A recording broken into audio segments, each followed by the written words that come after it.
Gaafi araarri waaqayyoo hunduma keessanii faala bakka gola gulantaa jirtanitti isiniif haa baay'atu jecha akkam oltan akkam jirtu nagaa keessanii an obboleettiin keessan nagaa kooti waaqayyoo inni nagaatti nu eegee haa eebbifamu. Har'aa ani isiniif haaraadha isinis naaf haaraadha. Egaa baga nagaadhaan gara YouTube chaanaala kiyyaatti nagaan dhuftan isiniin jechuu nan barbaada. Akkasumallee isin qofaaf otoo hin taane YouTube kanaaf haaraadha. TikTok malee YouTubeatti viidiyoo baanee mul'anne hin beeknu. Akkana fakkaannaa madam qimamiidha. Haala fi jarraan waan bisaa isiniin jechuu barbaanna. YouTubein viidiyoodhaan kaffalu yoo ofii keetiif hojjette yoo ta'e malee waan jedhu sagalee naa keessee turte qoonjitii galatoominsiin jedha. Egaa ofii kiyyaan akkaatti bahee viidiyoo hojjedhee hin beekus dhugaa dubbachuudhaaf gara YouTube reefuun dhufaa jira. Hundumti keessanuu baga nagaadhaan dhuftanii isiniin jaalladha isiniin kabajaa like share comment subscribe gochuu hin dagatinaa isiniin jenna. Nu jajjabeessaa isin jajjabeessina. Ri'izii itti YouTube hojjedhullee kooman godhee yoon qabaachuu baadhee har'aan kaasee garuu ri'izii godhee yookaan mata duree godhadhee dhufee akkan hojjedhutti itti yaadeen dhufa. Har'a garuu gorsa gabaabaa fi waan xiqqaa waliin ijoollee qimamoota mana madaamii qofa waan ilaallatu waliin haasa'uu barbaada. Innis maa inni jechuu dandeessu jechuudha wanti ani haasa'u. Nuti gaafa gola Arabaa keessa gaafa hojjennu biyya Arabaa gaafa jiraannu hedduun keenya pilaanii mataa keenyaa yookaan karoora mataa keenyaa kan hojjechuun qaba gaafan galee akkasiin ta'a yeroo koo akkasittiin dabarsaa namoota akkanattiin gargaaraa jenneetu karoora dhaabbataa hin qabnu jechuudha. Gaafa biyyarra namni rakkate nuun jedhanii sarkumarra nu dhufeedhaaf karoorumaa pilaaniidhaan alatti kennina. Gaafa nama faana haasofnus yeroo keenya karoora fi pilaaniidhaan utoo hin taane otomatti yaadiin kan nuuf dawwaleefis yookaan itiif immoo nama dawwalluufis yeroo keenya dabarsinaa yookaan immoo akkasuma sooshaal miidiyaa garaagaraa Facebook, TikTok zimmennee dabarsinaa jechuudha yeroo keenya. Isa kanarratti waan muraasa yaada waliif sheeru gochuun barbaada. Inni jalqaba hundumti keessanuu amantii keessa jiraattan keessa taatanii guyyaa qabdan keessaa sa'aatii qabdan keessaa waaqayyoon wajjiniin dabarsuu danda'a isiniin jechuun barbaada. Halkanaa ta'u guyyaa sa'aatii qabdan keessaa waaqayyo waan hundumaa nuu kenneetu keessaa maal barbaada? 10 keessaa tokko barbaada mitire. Akkasuma jireenya keenya keessaa yeroo itti safaana haasofnu nurraa barbaada jechuudha. Daqiiqaa 10 ta'u guyyaa keessatti kan waaqayyo isinirraa barbaadu sana waaqayyoof kennaa isiniin jechuun nan barbaada. Inni lammaffaan immoo gorsa akka gorsaatti isin caala beekii otoo hin taane as keessa tarii haadha kan naaf taatan jiraachuu dandeessu, obboloota hangafaa kan naaf taatan jiraachuu dandeessu, akkasumallee qixxisoonni koo jiraachuu dandeessu.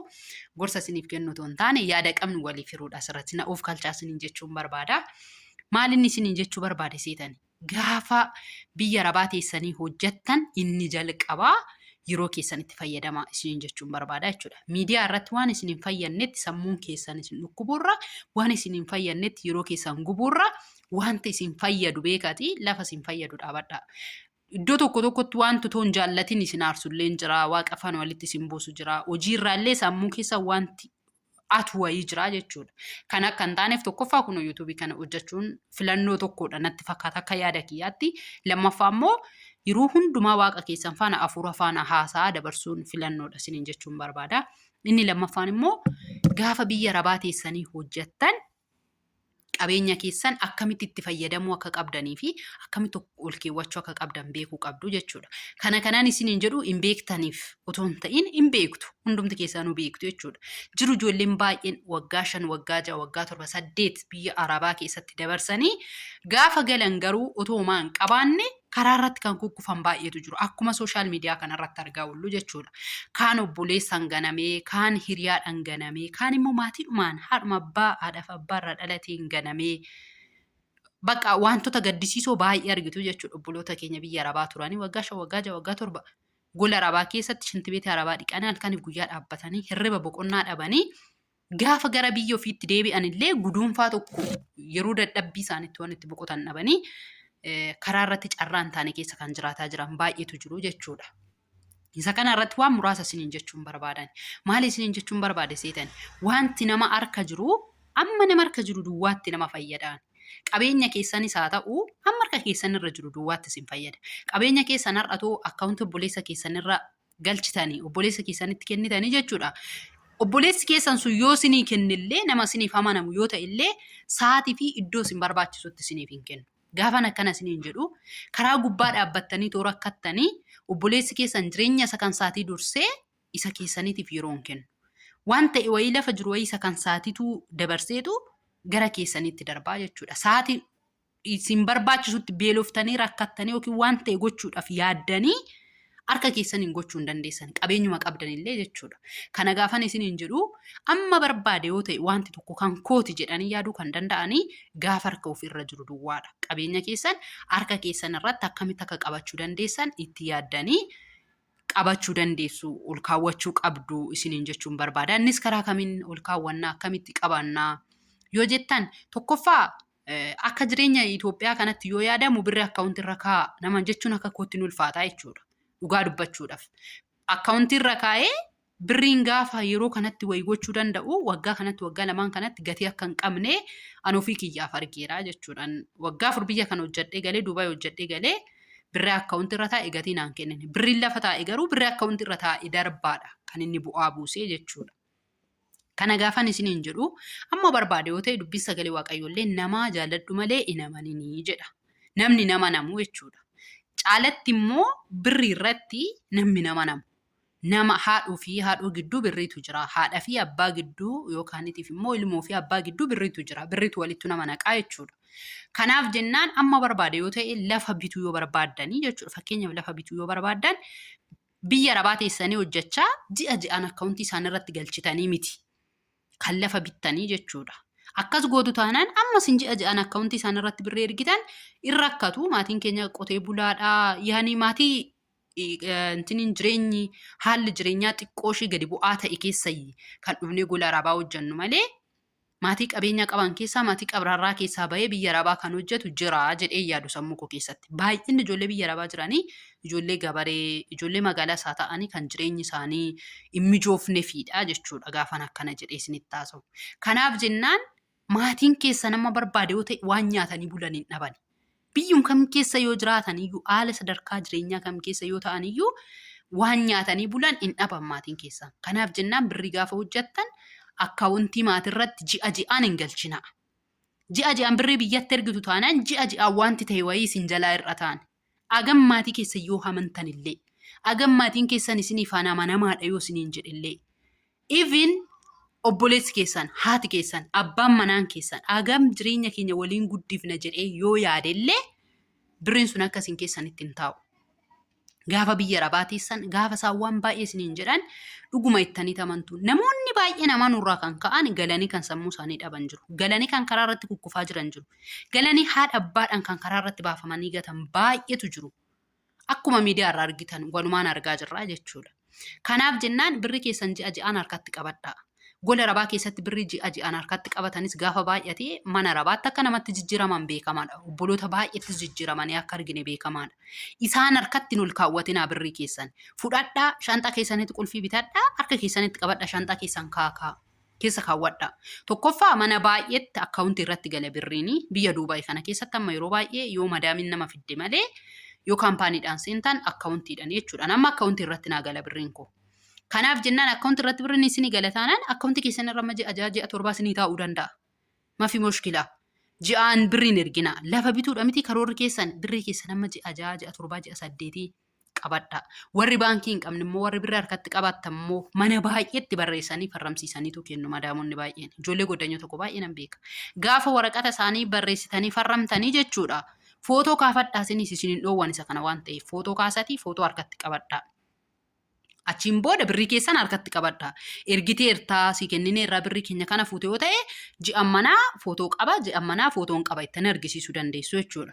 Inni lammaffaan inni sadaffaan immoo yoo waraqata siin qabdan akkaawuntii siin qabdan yoo ta'e amanamummaa isinii fi madaamii keessan gidduu jirutu murteessaadha jechuudha isa kanarratti. Isaan ammam isin jaalatu ammam isiniif amanamu ammam isin shakku.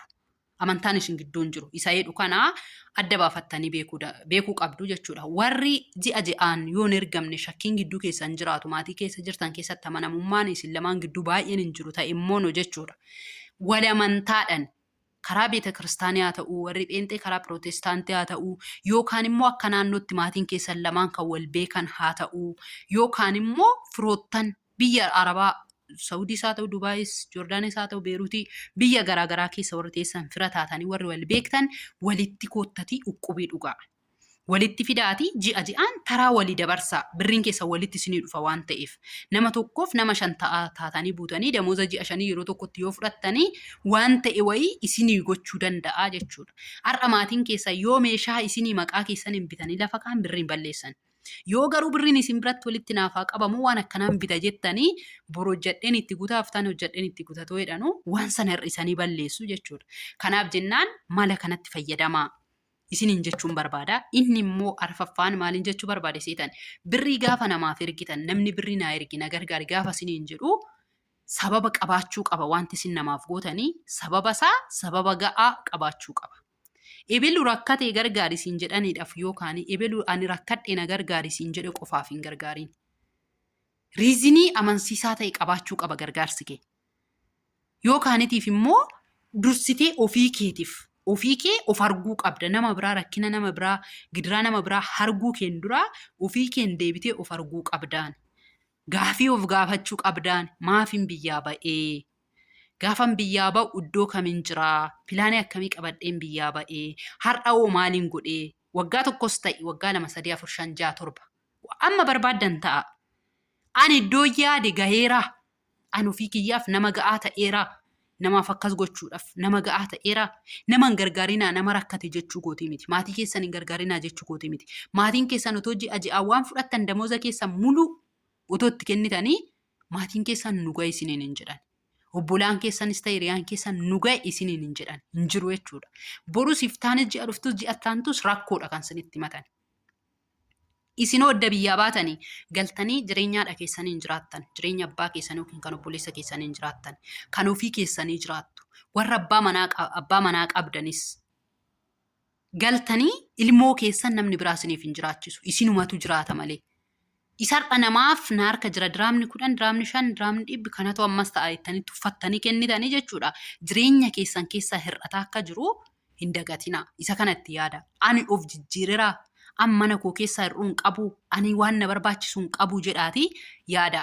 Inni ittaan immoo warri hiriyaa hin qabne warra abbaa manaa hin qabne isa dhumaa sirriitti kanan isinitti himuu barbaadu. Shamarran hiriyaa hin qabne hiriyaa jaalalaa hin qabne yookaan tidaarii hin qabanne sirriitti na dhaga'a. Shamarran biyya arabaa gaafa biyya arabaa keessa jirru maaltu nutti dhaga'ama seetan waan akka gaafa biyyatti gallee waan dhiirri dhumee nu eegu. Waan bakka barri darbee nu eegu. Waan bakka waggaa 2 hojjanne waggaa 5 waggaa 4 hojjanneedhaaf barri keenya dhumee waan nu eegu dhiirri waan hin jirre nutti fakkaata jechuudha. Kanaaf jennaan bakka gaafa nasii ba'ee galeetti daarii qabachuun qaba jedhaniiti ijoolleen baay'een kan shawwadaman jechuudha. Dhiifa manaa godha gaafa naasa'uu fi kiyya keessa maki malee anti daarii qaba ilmoo qaba. Akkasitti kan ijoolleen keenya shamarran keenya kan shawwadamanii jechuudha. Akkas akka hin taane waa tokko sirriitti beekaa. Isin kabaja keessan ofirratti eegdanii kabaja keessan teessan taanaan inni isin fuudhus kabajaan kan taa'edha. Kabajaan dhufee kabajaan harka maatii keessaniiti. Kabajaan akkasitti isin baatee akka hin qaaqutti isin baatetu isin fuudha. Dhugaan isinitti hima dhugaa Yesuus. Maaliifiin dubartii biyya arabaa jechuun jagna jechuudha dhugaan isinitti hima. Jagna jechuudha. Ofiif hojjetti, ofiif of bulchiti, ofiif ijaarte. Okay? Ofiif mana mulu utubaas taatee girgiddaas taatee waan hundumaa taatee ofiif jireenya qabdeeti. Kan gara ishii dhufu jechuudha. Dhalaa akka hin qaaqutti isin baatetti kan isin fuudhuun. Shawwadamtanii miidiyaa irraa isa hiriyaan sii ta'a isin fuudha wajjin jiraanna jedhee teekistii isinitti barreessuuf 50 isinitti dawwaluuf lapheen keessan hin hatamin. Nama miidiyaa irraa jaalatee milkaa'ee tasuma argeen beekan. Dhugaa Yesuus dhugaan isiniin jedha. Birri isaanii kan nyaataman, biyyatti galanii kan ganaman, manni ijaaramee lafti bitame jedhee kan shawwade. Fuudhee 2 dhalchee 3 dhalchee kan eege. Fuudhee adiraashaa isaa qayyaratee kan bade.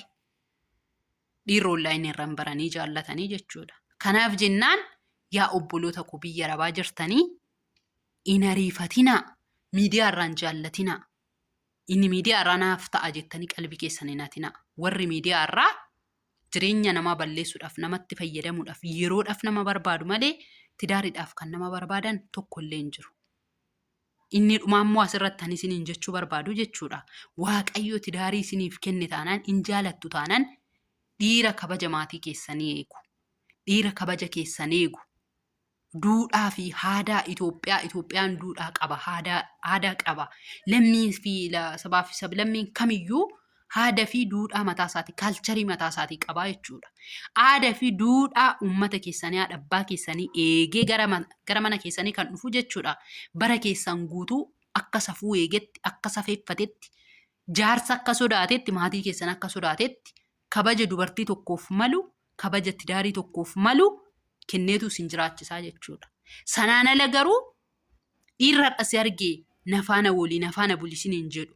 Dhiirri lakki nuti jireenya keenya adda jaarreen booddee jireenya keenya adda akkas gooteen booddee gara tidaaritti galla, gara maatiitti deebina, akkas goonaa isin hin jedhu jechuudha. Inni yeroof isin barbaada malee tidaariif isin hin barbaadu.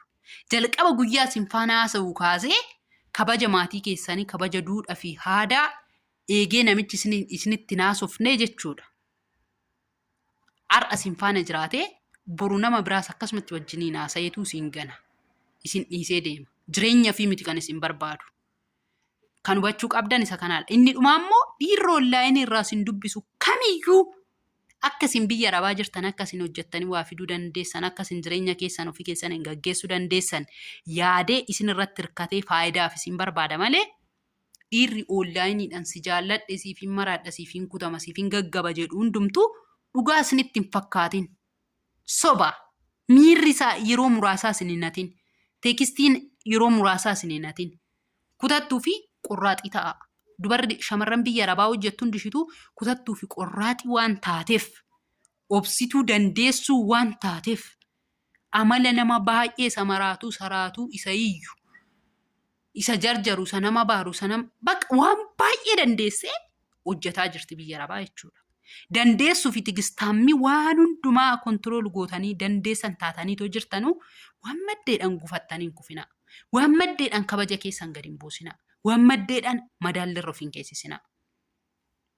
Kana isiniin jechuun barbaada. Turtiin biyya arabaa keessa jiraattanis immoo gadaba qabaachuu qaba. Hojiin yeroon isin hojjettan, barri isin hojjettanis maaliif akka hojjettan qabaachuu qaba. Jalqaba gaafa manaa baatanis pilaanii qabaachuu qabdu. Bara hojjettan keessattis immoo mul'ata ittiin manaa baatan sana dhugoomsuuf hojjechuu qabdu. Namni dhufee akkas gochuu meesii wayyaa, akkas ta'u meesii wayyaa isiniin jedhee yaada keessanii fi karoora irra dhaabbattan sanarraa isin sochoosuun ta'uu hin qabu. Namni dhufee si sochoosa taanaan karoorratti manaa karoorfattee baate sun siif hin mijaa'u. Kanati mijeessuu qabdu isa ofii kee sammuun keessi ajajee fi mul'ata isa ganama qabattee baatedha. Mul'ata kee gattee garuu waan namni dhufee si mariisise, waan namni siin jedhe sana milkeessa jetteetti seenta taanaan ati mul'ata kee irraa gortee mul'ata namaa waan qabatteefu macheen milkeessuu hin dandeessu jechuudha.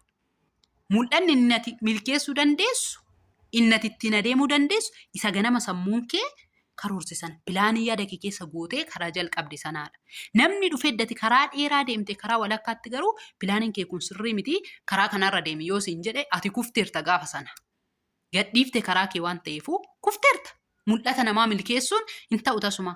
Mul'ata nama sanaa milkeessiteetu ganaa dugda duubatti deebi'uu si keessa. Duubatti deebiteetu ganaa pilaanii keessa isa duraa sana itti deebitee deemuu si barbaachisaan. Kanaaf jennaan pilaanii keessa ganamaa sana gadhiiftee inni kan namaa karaarraa sin dabsin. Turtiin ati biyya arabaa keessa hojjettus immoo nan beekan gaafa biyya arabaa dhufan lafa bituu, lafa gaafa bitan mana gaafa immoo ijaaraan sirreessuudhaa, gaafa sirreessan meeshaa galchuudhaa hin guutu jireenyi biyya arabaa keessan jira waan ta'eef. Kanan godhee tun galatoo jedhanu barri namaadhuma. Kana keessatti garuu waan tokko beekuu qabdu. Warri tidaarii qabattanii jirtanii akka koo utoo kanan guuta jettanuu yeroon keenya dhumaa jechuudha. Yeroon keenya dhuma gaafan siniin jedhu bifti keenya dhumaa, humni keenya dhumaa, gammachuun nuti silaa tidaariidhaan dabarsuu qabnu nu jalaa dhumaa jechuudha. Yookaan immoo abbaan manaan keenya illee nu eeggee dadhabuu sarraa kan ka'e gara nama biraatti faqaqqee jechuu jala qabaa jechuudha. Inni sadaffaan immoo ilmoon keenya otoo nu goggaatu, otoo nu yaaddu sammuu ishii keessatti wanti biraa uumama. Isa kana yaaduu qabdu warri ilmoo qabdanii jechuudha. Warri immoo tidaarii too qabdanuu ilmoo toon godhatiin biyyaa baatan. Ilmoon namaa kan jiraattuuf bara ishii keessatti kan dadhabduuf kan jiraattuuf maaliif yoo ilmoo qabaatte duwwaadha. Sirriitti na dhaggeeffadha warri tidaarii uumtanii utuu ilmoon godhatiin biyya arabaatti waggaa 5 waggaa 6 7 10 lakkaa jirtanii jechuudha. Waan baay'ee dhabdu isin. Waan baay'ee dhabdu namoota baay'ee waan baay'ee dhaban nan beekaa jechuudha. Gaafan akkana isiniin jedhu hunduma namaati jechuu miti. Namni taammaanyi hin jiraa. Namni hundimmoo taammaanyiidha jedhanii amanuun hin jiru jechuudha. Tokkoffaa abbaan manaan keessan isin eegee dadhaburraa kan ka'e gara dubartii biraa deema. Abbaan manaa keessan dhabdu. Lammaffaa qabeenya keessan abbaan manaa koo kun kana godhee na eega kana godhee gaafan galee akkaatti hin jiraadha jettanii karoora gootan dhabdu. Isin jalaa faallessee isin jalaa fashaleessee gara nama biraa deema. Sadaffaa umuriin shamarranii iddoo sana taa'ee nama eegu. Dhiirri amma barbaade jiraachuu danda'a, amma barbaade dhalchuu danda'a. Shamarri garuu umrii daangeffame qabdi jechuudha. Barri keessan biyya arabaatti waggaa dheeraa lakkaa'uudhaan hojii biyya arabaatiin dugda dhabdu, humna dhabdu, bifa dhabdu, umuriin keessan hin darbaa, galtanii dhala dhabdanii daangeffamtu. Gaafa hojjettan biyya arabaa gaafa hojjettan ammi isin hojjettan daangaa qabaachuu qaba. Akka humni keessan hin dhumnetti, akka bifti keessan hin dhumnetti, akka galtanii carraan keessan hin daangoofnetti daangaa qabaachuu qaba. Warri immoo osoo hin heerumiin, osoo ilmoo hin qabaatiin dhuftanii gara biyya arabaa jirtanii jechuudha. Isinis na dhaggeeffadhaa. Barri isin hojjettan maaliif akka hojjettan pilaanii keessan ganamaa kaaftanii baay'een ijoollee daa'imummaatti kan dhuftanidha. Baay'een ijoollee daa'ima waggaa 16, 15, 17tti warri biyyaa baatanii jechuudha.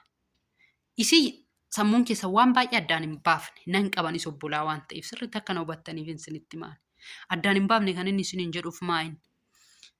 Tidaariin jalqabnee tidaarii koon jettanii mana koo ilmoo koo maalii koon jettanii boruufis kanan godha kanan jiraadha akkasiin godha jettanii baay'ee karoora keessan galchitani. Hunda miti warri karoora keessa galchitan jiraachuu dandeessu. Warri karoora keessan galchine garuu baay'eedha. Maaltu isinitti mul'ata si yeroo kanatti nan dabarse waan ta'eef haadha koo akkas gochuu, haadha kooti akkas gochuu, abbaa kooti akkas gochuu, obboloota kooti akkas gochuu, akkasitti isaan barsiisuu akkanatti. Ati daa'imummaan biyyaa baatee biyya arabaa shintibeetii arabaa too faggaatu haadhaaf abbaa kee harkaa fuutee too obbolaa kee maatii kee akkanan godha jettee too jireenya isaanii gaggeessitu kan kee barri dhumaa jira, daa'imummaan kee dhumaa jira, barri kee dhumaa jiraan. Garuu atumaa hin qabduun. Ijoollee waxxaatii maatii biraa bahanii deeman baay'een beekan. Waggaa 6 7 hojjetanii garuu ofii isaaniitii umaa hin qaban. Salbaaja isaanii malee umaa hin qaban. Maal goote? Haadha goote akkana godhe, obboleessa koo obboleettii koo akkana godhe.